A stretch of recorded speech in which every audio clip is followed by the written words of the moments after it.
আসসালামু আলাইকুম। Samsung BRF এর অ্যাড্রেসিং করার জন্যে K1 K2 K3 K4 button use করতে হয়।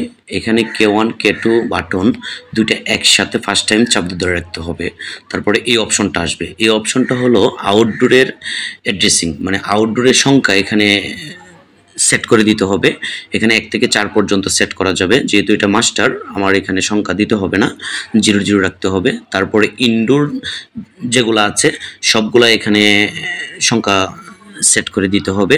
এখানে 19টা টোটাল ইনডোর আছে, তো আমি টোটাল 19টা ইনডোর এখানে সেট করে দিচ্ছি।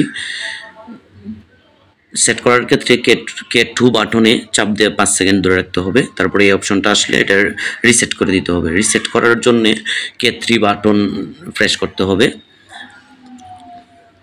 তো আমার অ্যাড্রেসিং হয়ে গেছে অলরেডি, ইনডোর এবং আউটডোরের যে এই সেটআপটা আছে। এখন ইনডোরগুলো সে কানেক্ট নিবে, টোটাল যেটা ইনডোর আছে। এই যে ইনডোরগুলো নিচ্ছে, অলরেডি 19টা ইনডোর সে আউটডোর পেয়ে গেছে। তো এখন নর্মালি মেশিন চলবে যদি আদার্স সবগুলা ঠিক থাকে।